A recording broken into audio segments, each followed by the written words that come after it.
Hi everyone, this is CherryEnchantress and this is your daily dust for Sunday, November 26th if you're watching in real time, but it can also be for whenever you stumble upon it. It's also a timeless reading. And my little theme this time is decks with nice colored borders, like thin colored borders, not big, bold borders, but thin colored borders. And my deck is one of those kinds of decks. Not that I'm like all about the borderless. In fact, I have something to show you. So I actually did make a borderless version of this, and I ordered it and I realized I had it printed too small. So I'm going to order it again, but look, it does look really nice when the image fills the whole page. And then this is like a real extended one where I have a whole bunch of extra images in it. So I could still use this for any time, except there's just some flaws on this one. I might give this one away too, possibly. Anyway, so I had some extra cards and but it's going to be a really big, thick deck. Might actually be better to use this small version. Maybe I won't order the big one. Maybe I won't order it again. But yeah, and it comes in a pouch. So there you go.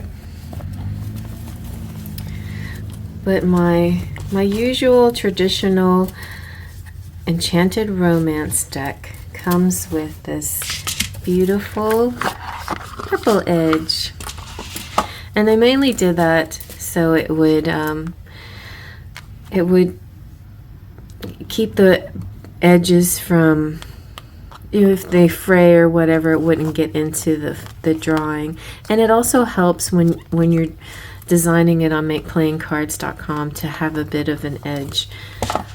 But now I've kind of figured out how to work around that. Anyway, I also have this lovely rainbow color edge to go with my deck. And the sun is streaming kind of nicely, but I might move that. We'll see. Let's see what we get for today.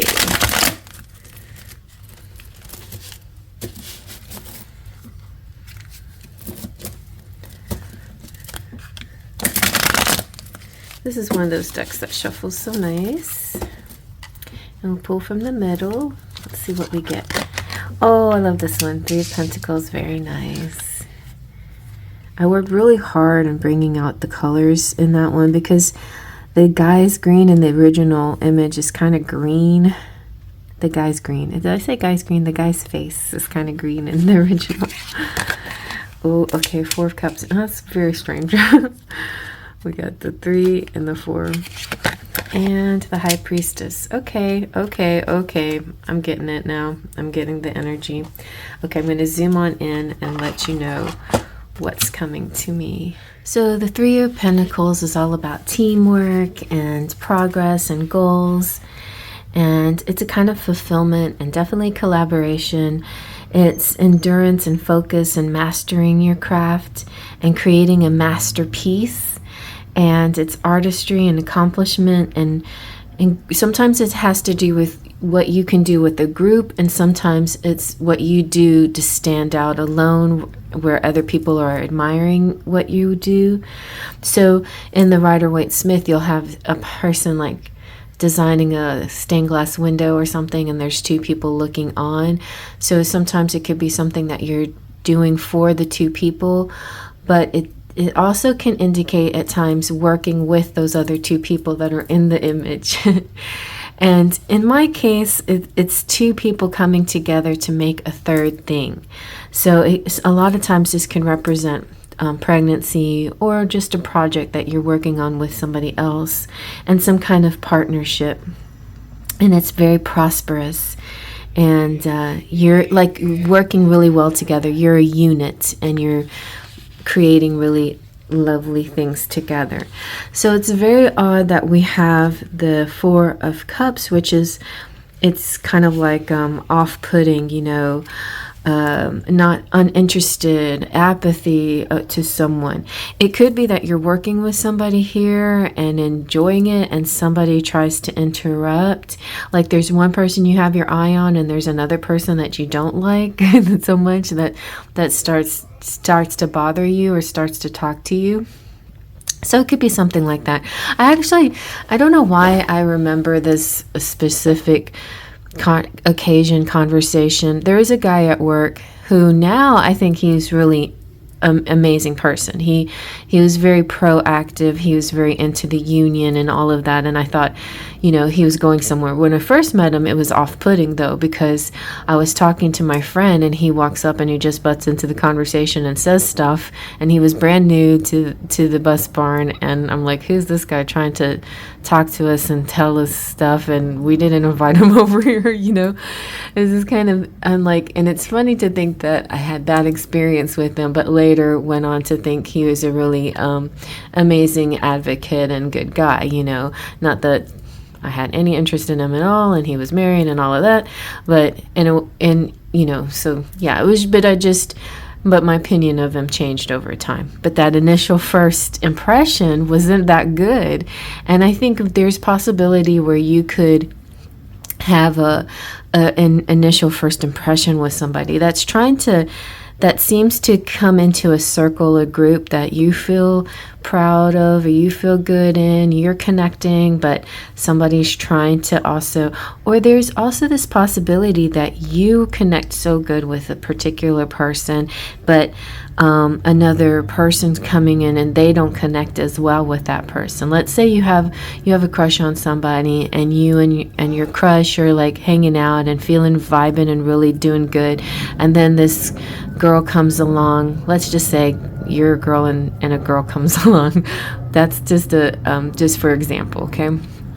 And the girl comes along, and then the guy that you're with is like, being courteous and stuff, but not really like vibing with her. And she might be getting all the wrong clues and thinking he likes her, whatever.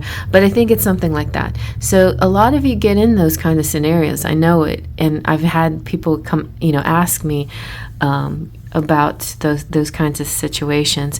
And I'm just telling you that he likes you or she likes you, and he or she doesn't like the other person the way they like you, okay? That's what I'm getting. And the high priestess to me is just saying, you already know this. You already know. Just tap into your higher intuition, because your intuition is trying to tell you the truth of the matter is you're the one that he likes. You're the one, or that she likes. You're the one that's on the top of the list. And that's maybe that's kind of crass to say it that way, but you rise above the crowd. The person that you're interested in rises above the crowd. You connect in a higher way than the mere mortals, So use that intuition and trust. And she's also, the high priestess is the keeper of the secrets too, and she's the divine feminine, and she's about reflection and the subconscious and being psychic, and spiritual wisdom, and also representing moon and Cancer. Also, for some of you out there, I just want to say I gave you the positive message, but it could be this something in reverse. It could be somebody's very interested in somebody else but not that interested in you, possibly. But I feel like for the majority of you, it's the other way around, that you are connecting with somebody and somebody else is kind of like barging in. Also, there's some of you who just feel like maybe you should approach this situation differently. Maybe it's just a work related goals that you have with somebody, but when it comes to a romantic situation, you're not going to go that way. Maybe you're decided that you're not going to cross over work into romance, which is a good plan, I think, keeping work and love separate. But here, I mean, they're holding hands. This is very intimate. I think if this, if you're one of these people, then you're really, really connected with somebody, and I think it's a good thing. So with one person, you're really connected to them, and with another person, it leans too much. They're interested in you, but you're not interested in them. That's what I'm getting for most of you. Most of you are like that. Or your person that you're with is interested in you but not interested in this other person that comes around. Okay? All right, well, I hope you like that. If they trust a pixie dust.